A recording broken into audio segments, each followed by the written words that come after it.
When I was young, I didn't really know what I was going to do when I got older.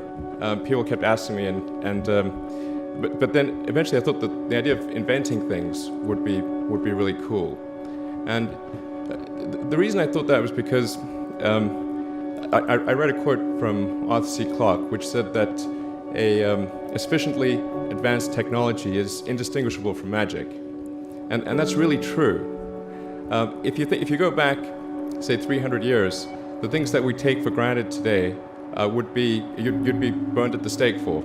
Being able to fly, being able to see over long distances, being able to communicate, and having access to all the world's information instantly from almost anywhere on the earth.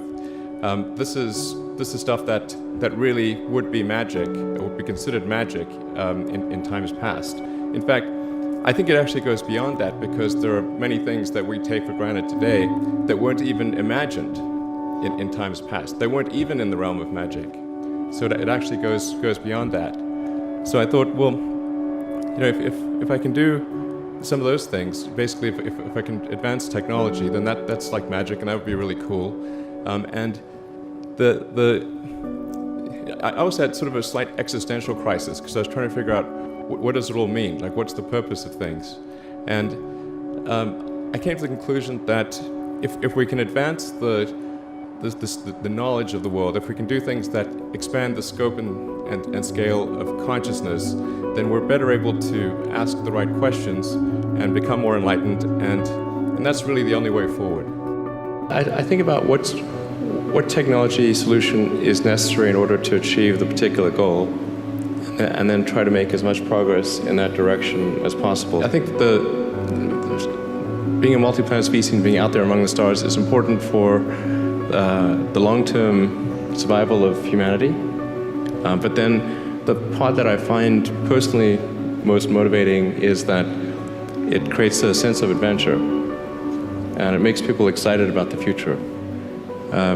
If you consider two futures, one where we are forever confined to Earth until eventually something terrible happens, or another future where we are out there on many planets, maybe even going beyond the solar system. I think that second version is incredibly exciting and inspiring, and there need to be reasons to get up in the morning. Life can't just be about solving problems. Otherwise, what's the point? There's got to be things that people find inspiring and make life worth living. When my brother and I were starting our first company, instead of getting an apartment, we just rented a small office, and we slept on the couch.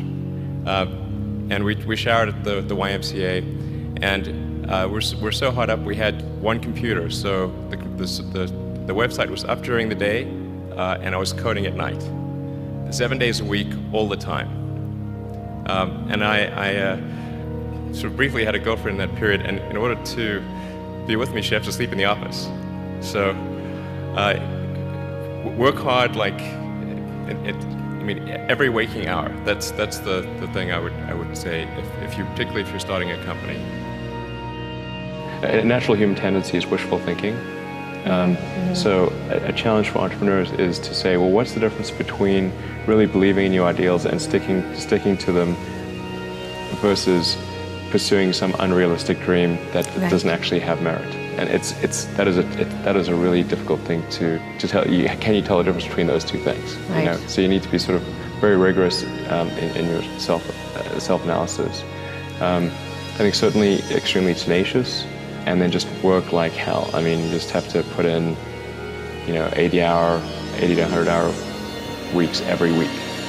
All those things improve the odds of success. Or how do you think about making a decision when everyone tells you this is a crazy idea? Or where do you get the internal strength to do that? Well, first of all, I'd say I actually think I feel fear quite strongly. So it's not as though I just have the absence of fear. I feel it quite strongly. But there are just times when something is important enough, you believe in it enough, that you do it in spite of fear. People shouldn't think, well, I feel fear about this, and therefore I shouldn't do it. It's normal to feel fear. So you just feel it and let the importance of it drive you to do it anyway? If you just accept the probabilities, then That diminishes fear. Drive overrides fear. It's about believing in the future and thinking that the future will be better than the past.